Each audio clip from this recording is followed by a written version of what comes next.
10ാമത്തെ പാഠം ഔഖാത്തു സ്വലാത്തി വൽ ഖിബ്ലത്ത്, നിസ്കാരത്തിൻ്റെ സമയങ്ങളും ഖിബ്ലയും. ഓരോ ഫർള് നിസ്കാരത്തിൻ്റെ സമയവും ളുഹർ, അസ്ർ, മഗ്രിബ്, ഇശാ, സുബ്ഹ് ഓരോന്നിൻ്റെയും സമയങ്ങൾ വ്യക്തമായി അറിഞ്ഞിരിക്കണം. ഓക്കെ, ഇനി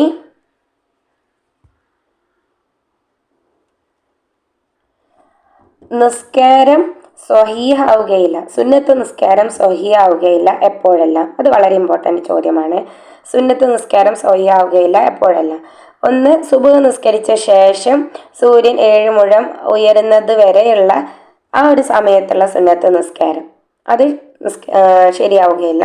അതുപോലെ അസ്ർ നിസ്കാരത്തിന് ശേഷം സൂര്യൻ അസ്തമിക്കുന്നത് വരെയുള്ളത്. അതുപോലെ വെള്ളിയല്ലാത്ത ദിവസങ്ങളിൽ നട്ടുച്ച സമയം സുന്നത്ത് നിസ്കാരം ശരിയാവുകയില്ല. മക്കയിലെ ഹറമിൽ വെച്ച് ഏത് സമയത്തും നമുക്ക് ഏത് സുന്നത്തും നിസ്കരിക്കാവുന്നതാണ്. ഈ 3 നിസ്കാരങ്ങൾ നമുക്ക് ഒരു സ്പെസിഫിക് ആയിട്ടുള്ള ടൈം ഉണ്ടല്ലോ, ആ ടൈമിന് ഉള്ളിൽ നമ്മൾ നമസ്കരിച്ചാൽ അത് സ്വഹിയാവുകയില്ല. അപ്പോൾ അതും ഇമ്പോർട്ടൻ്റ് ആണ്. ഇനി ഈ പാഠത്തിൽ തന്നെ പറയുന്നൊരു പോയിന്റാണ്, കിബിലക്ക് മുന്നിടുമ്പം നമ്മൾ പാലിക്കേണ്ട കുറച്ച് കാര്യങ്ങളുണ്ട് അല്ലേ? നിന്നോ ഇരുന്നോ നിസ്കരിക്കുന്നവർ നെഞ്ചുകൊണ്ടും, ചെരിഞ്ഞു കിടന്ന് നിസ്കരിക്കുന്നവർ നെഞ്ചും മുഖവും കൊണ്ടും, മലർന്നു കിടന്ന് നിസ്കരിക്കുന്നവർ മുഖം ചെരുപ്പടിക്കാലിൻ്റെ പള്ളകൾ കൊണ്ടുമാണ് കിബിലക്ക് മുന്നിടേണ്ടത്. ഓക്കെ, പേടി ശക്തിയായി ഓടുന്ന ഒരവസരത്തിൽ നിസ്കാരത്തിൽ ഹലാലായ യാത്രയിലും സുന്നത്ത് നിസ്കാരത്തിലും കിബിലക്ക് മുന്നിടേണ്ടതില്ല. ഒരാളൊരു യാത്രയിലാണ്, കിബിലയുടെ ഡയറക്ഷൻ ഏതാണ് എന്നുള്ളത് അറിയില്ല എങ്കിൽ കിബിലക്ക് മുന്നിടേണ്ടതില്ല. നമുക്ക് ഒരു ഏകദേശം ഊഹം തോന്നുന്ന ഡയറക്ഷനിൽ നമുക്ക് നിസ്കരിക്കാവുന്നതാണ്. ഓക്കെ, അപ്പോൾ ഇത്തരം കാര്യങ്ങൾ നന്നായി ശ്രദ്ധിക്കണം. ഇനി 11ാമത്തെ പാഠം അർക്കാനു സ്വലാത്ത്, നിസ്കാരത്തിൻ്റെ റുക്നുകൾ അഥവാ ഫറലുകൾ. നിസ്കാരത്തിൻ്റെ ഫറലുകൾ എത്ര എണ്ണം? നിസ്കാരത്തിന് ടോട്ടൽ 14 ഫറലുകളുണ്ട്. ആ 14 ഫറലുകൾ 3 വിധമാകുന്നു. ഏതൊക്കെയാണ്? ഖൽബിയ്, ഖൗലിയ്, ഫിഅലിയ്. ഓക്കെ, ഇനി ഓരോന്നിലും വരുന്ന ഫറലുകൾ ഏതൊക്കെയാണ് അതിൻ്റെ ഒരു ക്ലാസിഫിക്കേഷൻ ഉണ്ടല്ലോ, ഒരു പട്ടികപ്പെടുത്തിയത്, അത് നന്നായി പഠിച്ചു വെക്കണം. കാരണം നമുക്ക് ഈ ഫറലുകൾ ഇങ്ങനെ ഒരു ബോക്സിലാക്കി തരും. ഇതിൽ ഖൽബിയ, ഖൗലിയ, ഫിഅലിയ എന്ന് താഴെ തരും. അപ്പോൾ ഓരോന്നും ഏതിലാണെന്ന് നമ്മൾ എടുത്തെഴുതാൻ പറയും. ഓക്കെ, അപ്പം ഈ ഓരോ ടൈപ്പിൽ പെട്ടതും ഏതൊക്കെയാണെന്ന് നിങ്ങൾ വ്യക്തമായി പഠിച്ചിരിക്കണം. ഓക്കെ, ഇനി 12ാമത്തെ പാഠം മക്രൂഹാത്തു സ്വലാത്ത്, നിസ്കാരത്തിൻ്റെ കറാഹത്തുകൾ. നിസ്കാരത്തിൽ കറാഹത്തായ പല കാര്യങ്ങളുമുണ്ട്. അതിൽ കുറച്ചൊക്കെ ഇവിടെ പറയുന്നുണ്ട്. ഒന്ന്, വലത് ഭാഗത്തേക്കോ ഇടത് ഭാഗത്തേക്കോ മുഖം മാത്രം തിരിഞ്ഞു നോക്കൽ. പിന്നെ 2, ആകാശത്തേക്കോ മറ്റോ ശ്രദ്ധ തിരിക്കുന്ന കാര്യങ്ങളിലേക്ക് നോക്കൽ. 3, മുൻഭാഗത്തേക്കോ വലതുഭാഗത്തേക്കോ തുപ്പൽ. ഈ തുപ്പുക എന്നുള്ളത്, മുന്നിലേക്കും വലതുഭാഗത്തേക്ക് തുപ്പൽ എല്ലാ സമയത്തും കറാഹത്ത് തന്നെയാണ് കേട്ടോ. നിസ്കാരത്തിൽ എന്നല്ല, എല്ലായ്പ്പോഴും കറാഹത്താണ്. 4, തലയോ ചുമലോ തുറന്നിടൽ. 5, കാഷ്ടിക്കാനോ മൂത്രമൊഴിവാക്കാനോ കീഴ്വായി പുറത്തുവിടാനോ മുട്ടി നിൽക്കുക അങ്ങനെയുള്ളൊരവസരത്തിൽ നമസ്കരിക്കൽ. പിന്നെ 6, മക്ബറ, വീടിനകത്ത് ഇടനാഴി എന്നിവയിൽ വെച്ച് നിസ്കരിക്കൽ. ഓക്കെ, അപ്പം ഇത്തരം കാര്യങ്ങൾ നിസ്കാരത്തിൽ കറാഹത്തായ കാര്യങ്ങളാണ്.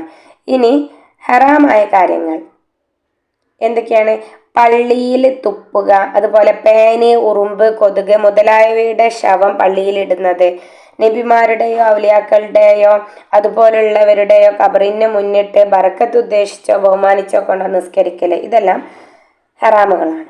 ഓക്കെ, ഈ ഒരു പോയിന്റ്, അതായത് ഉറുമ്പ്, പാന്, കൊതുക് മുതലായവയുടെ ശവം പള്ളിയിലിടുന്നതിൻ്റെ വിധി എന്ത് എന്ന് പല ക്വസ്റ്റ്യൻ പേപ്പേഴ്സിലും കണ്ടിട്ടുണ്ട്. ഹറാമാണ്. ഓക്കെ, 13ാമത്തെ പാഠം സുജൂദു സഹ്വി, സഹ്വിൻ്റെ സുജൂദ്. ഓക്കെ, ചോദ്യം, സഹ്വിൻ്റെ സുജൂദ് എന്നാൽ എന്താണ്? നിസ്കാരത്തിൽ സംഭവിച്ച ചില ന്യൂനതകൾ അല്ലെങ്കിൽ ചില തെറ്റുകൾ പരിഹരിക്കാനായി സലാമിന് തൊട്ടു മുമ്പ് 2 റക്അത്ത് സുജൂദ് ചെയ്യാവുന്നതാണ്. 2 സുജൂദ് ചെയ്യൽ സുന്നത്താണ്. ഇതിനാണ് നമ്മൾ സഹ്വിൻ്റെ സുജൂദ് എന്ന് പറയുന്നത്. ഓക്കെ, അതിനു മുമ്പ് നമ്മൾ പറയുന്ന കുറച്ച് കാര്യങ്ങളുണ്ട്. അബ്വാബ് സുന്നത്തുകൾ ഏതൊക്കെയാണെന്ന് നമ്മൾ 3ാം ക്ലാസ്സിൽ ഓൾറെഡി പഠിച്ചതാണ്, ഇവിടെയും ഒന്നുകൂടെ പറയുന്നുണ്ട്.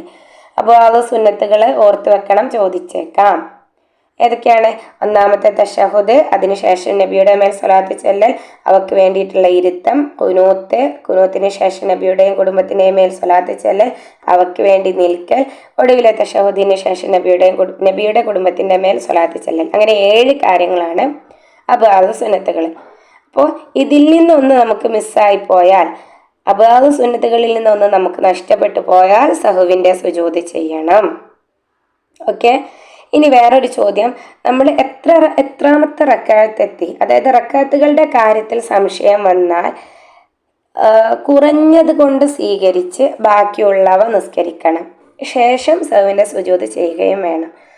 ഉദാഹരണം പറഞ്ഞാൽ, ഒരാൾ ഒരു ളുഹർ നമസ്കരിക്കുകയാണ്, ഞാനിത് 3-മത്തെയാണോ 4-മത്തെയാണോ റക്അത്ത് എന്നൊരു സംശയം വന്നു. അപ്പോൾ നമ്മൾ എന്ത് ചെയ്യണം? കുറഞ്ഞത് എന്ന് പറയുന്നത് 3 ആണല്ലോ, 3 സ്വീകരിച്ച് 3-മത്തെ റക്അത്തും 4-മത്തെ റക്അത്തും നമസ്കരിച്ചതിന് ശേഷം സഹുവിൻ്റെ സുജൂദ് ചെയ്ത് സലാം വീട്ടണം. ഓക്കെ. പിന്നെ ഇമാം സഹുവിൻ്റെ സുജൂദ് ചെയ്താൽ മഅ്മൂമും സഹുവിൻ്റെ സുജൂദ് ചെയ്യൽ നിർബന്ധമാണ്. അതിന് വിധി എന്ത് എന്ന് ചോദിച്ചേക്കാം. ഓക്കെ. ഇനി 14-മത്തെ പാഠം അദ്ദിക്റു വദ്ദുആഉ ബഅദ സ്വലാത്ത്, നമസ്കാരങ്ങൾക്ക് ശേഷമുള്ള ദിക്ർ ദുആകൾ. ഇതിൽ വലിയ വലിയ ദുആകളാണ് പറയുന്നത്. ഈ പാഠഭാഗങ്ങളിൽ നിന്നും പൊതുവെ ചോദ്യങ്ങളൊന്നും കണ്ടിട്ടില്ല, എന്നാലും ചോദിക്കാവുന്ന ഒരു കാര്യമാണ്. സലാം വീട്ടിയ ഉടനെ എന്താണ് ചൊല്ലേണ്ടത്? അസ്തഗ്ഫിറുല്ലാഹൽ അസീം എത്ര തവണ ചൊല്ലണം? 3 പ്രാവശ്യം. ഓക്കെ. പക്ഷെ നിങ്ങൾ ഇതെല്ലാം പഠിച്ചിരിക്കണം, കാരണം നിസ്കാരം നമുക്ക് എന്നും നിർവഹിക്കാനുള്ളതാണ്. പിന്നെ അന്ന് ഏത് പ്രായത്തിൽ നമുക്കിതൊക്കെ ചെയ്യേണ്ടതാണ്. ഓക്കെ. ഇനി അടുത്ത പാഠം സ്വലാത്തുൻ നഫ്ലി, ഫർള് നിസ്കാരങ്ങൾക്ക് ശേഷമുള്ള സുന്നത്ത് നിസ്കാരങ്ങളാണ് ഈ പാഠത്തിൽ പറയുന്നത്. ഫർള് നിസ്കാരങ്ങളെ പോലെ തന്നെ ശ്രേഷ്ഠമാണ് ഫർള് നിസ്കാരങ്ങൾക്ക് ശേഷമുള്ള സുന്നത്ത് നിസ്കാരങ്ങൾ. ഓക്കെ. ഫർള് നിസ്കാരങ്ങളിൽ വന്നിട്ടുള്ള എന്തെങ്കിലും ന്യൂനതകൾ ഉണ്ടെങ്കിൽ അത് ഈ സുന്നത്ത് നിസ്കാരങ്ങൾ കൊണ്ട് പരിഹരിക്കപ്പെടും. ഓക്കെ.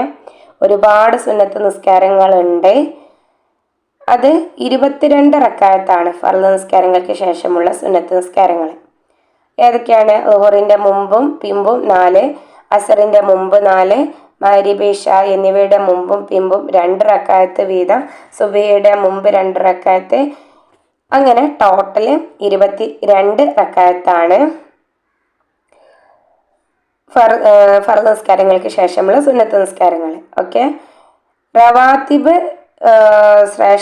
റവാത്തിബ് സുന്നത്തുകളെക്കാൾ ശ്രേഷ്ഠമായൊരു സുന്നത്ത് നിസ്കാരമാണ് വിത്ർ നിസ്കാരം. ഓക്കെ. ഇനി ചോദ്യം, വിത്ർ നിസ്കാരത്തിൻ്റെ സമയം ഏത്? വിത്റിൻ്റെ സമയം ഏതാണ്? ഇശാ നിസ്കരിച്ചത് മുതൽ ഫജ്ർ ആകുന്നത് വരെയാണ് വിത്റിൻ്റെ സമയം. പിന്നെ അത് എത്രയാണ്? ചുരുങ്ങിയത് 1 റക്അത്ത്, കൂടിയത് 11 റക്അത്ത്, പരിപൂർണതയിൽ കുറഞ്ഞത് നമുക്ക് 3 റക്അത്ത് നമസ്കരിക്കാം. യൂഷ്വലി നമ്മൾ 3 റക്അത്താണ് നമസ്കരിക്കാറുള്ളത്. ഓക്കെ.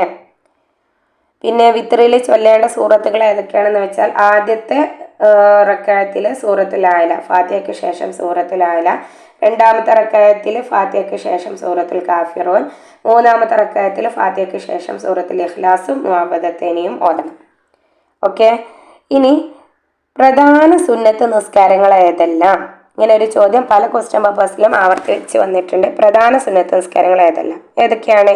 2 പെരുന്നാൾ നിസ്കാരം, തഹജ്ജുദ്, ളുഹ, തഹിയ്യത്ത്, ഗ്രഹണ നിസ്കാരം, വിത്ർ, ഇതെല്ലാം പ്രധാന സുന്നത്ത് നിസ്കാരങ്ങളാണ്. ഇനി 16-മത്തെ പാഠം സ്വലാത്തുൽ ജമാഅത്ത് നിസ്കാരം. ഓക്കെ. ജമാഅത്ത് നിസ്കാരം, ഫർള് നിസ്കാരങ്ങൾ ജമാഅത്തായി നമസ്കരിക്കുന്നത് എത്ര പ്രതിഫലം ലഭിക്കും? 27 ഇരട്ടി പ്രതിഫലം ലഭിക്കും. ഓക്കെ. ഇനി ജമാഅത്തിന് ഏറ്റവും ചുരുങ്ങിയ രൂപം എങ്ങനെയാണ്? 1 ഇമാമും 1 മാമൂമും ഇവർ 2 പേരും മാത്രമായിട്ട് നമസ്കരിച്ചാലും ജമാഅത്ത് തന്നെയാണ്. ഒരാൾ ഇമാമും ഒരാൾ മാമൂമായി നിൽക്കുന്നുണ്ട്. കൂടുതൽ ആളുകൾ ഉണ്ടാവുമ്പോൾ കൂടുതൽ പുണ്യമുള്ളതാണ്. ഓക്കെ. ഇനി ഇമാമിന്റെ സലാമിന് അല്പം മുമ്പ് തുടർന്നവന് ജമാഅത്തിന് പുണ്യം ലഭിക്കും. പിന്തി തുടർന്നവൻ മസ്ബൂഖ് എന്നാണ്. റക്അത്ത് കിട്ടണമെങ്കിൽ ഇമാമിനോടൊപ്പം റുക്കൂഇൽ തുമഅനീനത്ത് ലഭിക്കണം. ഓക്കെ. ഫാസിഖിനോടും മുബത്തദഈനോടും നമ്മൾ തുടർന്ന് നമസ്കരിക്കാൻ പാടില്ല.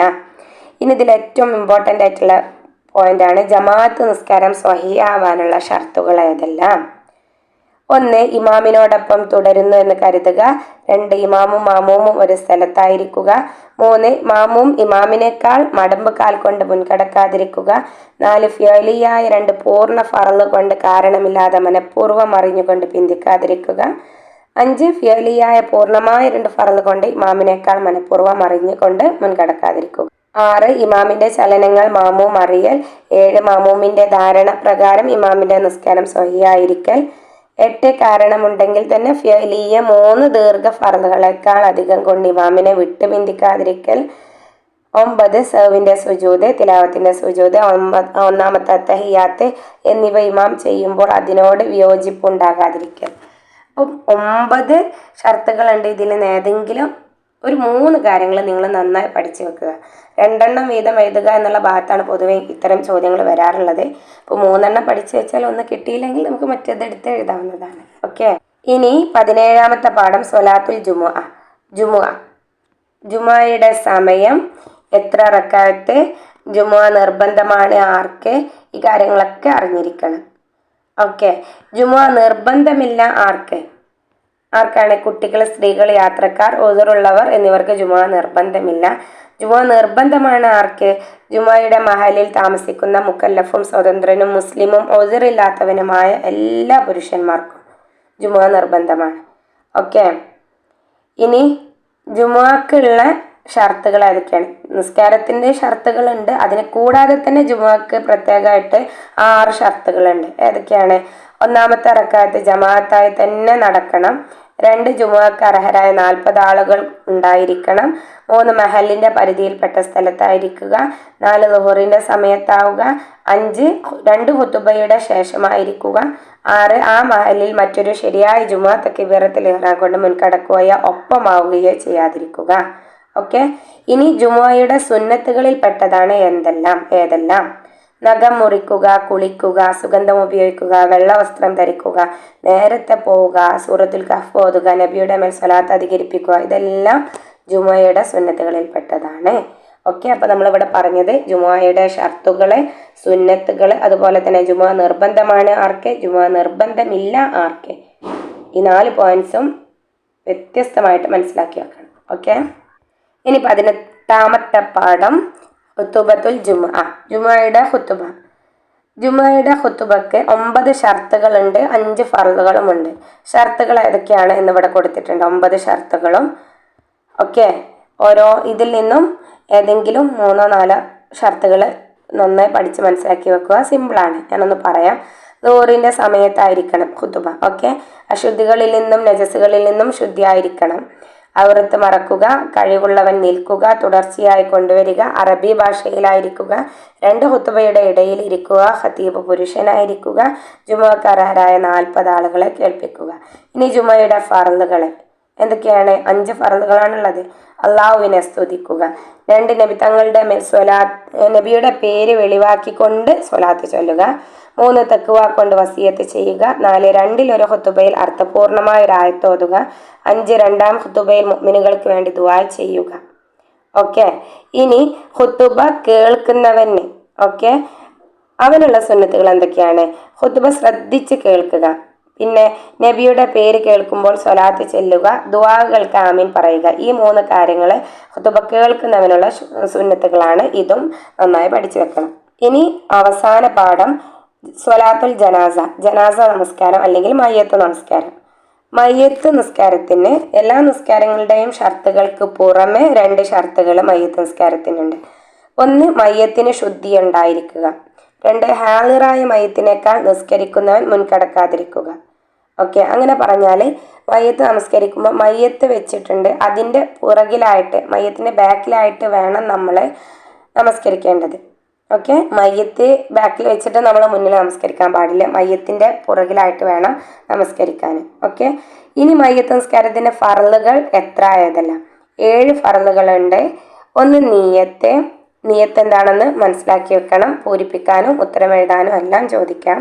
2 കഴിവുള്ളവൻ നിൽക്കുക, 3 4 തക്ബീർ ചൊല്ലുക, 4 ഫാത്തിഹ ഓതുക, 5 രണ്ടാം തക്ബീറിന് ശേഷം നബിയുടെ മേൽ സ്വലാത്ത് ചൊല്ലുക, 6 മൂന്നാം തക്ബീറിന് ശേഷം മയ്യത്തിന് വേണ്ടി ദുആ ചെയ്യുക. ഇനി മയ്യത്തിന് വേണ്ടിയിട്ടുള്ള ദുആ ആണ് ഇവിടെ കൊടുത്തിട്ടുള്ളത്, പഠിച്ചു വെക്കണം. കാരണം പൂരിപ്പിക്കാം എന്നുള്ള ചോദ്യത്തിൽ എല്ലാ തവണയും ചോദിച്ചിട്ടുള്ളത് ഇവിടെ നിന്നാണ്. ഓക്കെ, ഇനി സലാം വീട്ടുന്നതിന് മുമ്പ് എന്താണ് നമ്മൾ ചൊല്ലേണ്ടത് അല്ലെങ്കിൽ പ്രാർത്ഥിക്കേണ്ടത്? എന്താണ്? അല്ലാഹുമ്മ ലാ തഹ്രിംന അജ്റഹു വലാ തഫ്തിന ബഅദഹു വഗ്ഫിർ ലനാ വലഹു റബ്ബനാ ആതിനാ ഫിദ് ദുനിയാ ഹസനത്തൻ വഫിൽ ആഖിറതി ഹസനത്തൻ വഖിനാ അദാബന്നാർ. ഓക്കെ, ഇത് ഇവിടെ മുതൽ അല്ലാഹുമ്മ ലാ തഹ്രിംന അജ്റഹു വലാ തഫ്തിന ബഅദഹു വഗ്ഫിർ ലനാ വലഹു ഈ ഒരു ഭാഗം വരെ പൂരിപ്പിക്കാൻ ചോദിച്ചേക്കാം. എല്ലാ മക്കളും നന്നായി പഠിക്കുക. ഞാൻ ഈ പറഞ്ഞത് വളരെ പെട്ടെന്ന് ഒന്ന് പറഞ്ഞു പോയിന്നേ ഉള്ളൂ. ഇതിൽ നിങ്ങൾ പഠിക്കാത്ത ഭാഗങ്ങൾ ഞാൻ ആദ്യമേ പറഞ്ഞിട്ടുണ്ട്. നിങ്ങൾ വീഡിയോ കാണുമ്പോൾ തന്നെ നിങ്ങളുടെ ടെക്സ്റ്റ് ബുക്ക് കൂടെ എടുത്തിട്ട് വേണം പഠിക്കാനിരിക്കാൻ. ഓക്കെ, എന്നിട്ട് ഇതിൽ പഠിക്കാതെ പോയിട്ടുള്ള ഏതെങ്കിലും ഭാഗം ഉണ്ടെങ്കിൽ പൗസ് അടിക്കുക, പഠിക്കുക, ടെക്സ്റ്റ് നോക്കി പഠിക്കുക, എന്നിട്ട് ബാക്കി വീഡിയോ കാണുക. ഓക്കെ, എല്ലാ മക്കളും നന്നായി പഠിക്കുക. പിന്നെ ഈ 5 ഷർത്തുകൾ 6 ഷർത്തുകൾ പിന്നെ കുറേ സുന്നത്തുകളൊക്കെ പറഞ്ഞതിൽ നിന്ന് 2 എണ്ണം അല്ലെങ്കിൽ 3 എണ്ണം, 2 വേണ്ട 3 എണ്ണം തന്നെ നിങ്ങൾ നന്നായി മനസ്സിലാക്കി പഠിച്ചു വെക്കുക. ഓക്കെ, അപ്പം ഈ 2 എണ്ണം വീതം എഴുതുക എന്നുള്ള ഭാഗങ്ങളിൽ ചോദിക്കാം, ഇത്തരം കാര്യങ്ങൾ ചോദിക്കാം. അപ്പം നമുക്ക് പെട്ടെന്ന് എഴുതി കൊടുക്കാൻ പറ്റും. എല്ലാം പഠിക്കാത്ത മക്കൾക്ക് ഈ ഒരു എക്സാമിന് വേണ്ടിയിട്ടുള്ളൊരു ട്രിക്കാണ് പറഞ്ഞു തരുന്നത്. ഓക്കെ, അപ്പം എല്ലാ മക്കൾക്കും നന്നായി പഠിക്കാനും നല്ല പോലെ പരീക്ഷ എഴുതാനും നല്ല മാർക്കോട് കൂടി വിജയിക്കാനും അള്ളാഹു തൗഫീഖ് ചെയ്യട്ടെ. ആമീൻ. അസ്സലാമു അലൈക്കും വറഹ്മത്തുള്ളാഹി വബറകാതുഹു.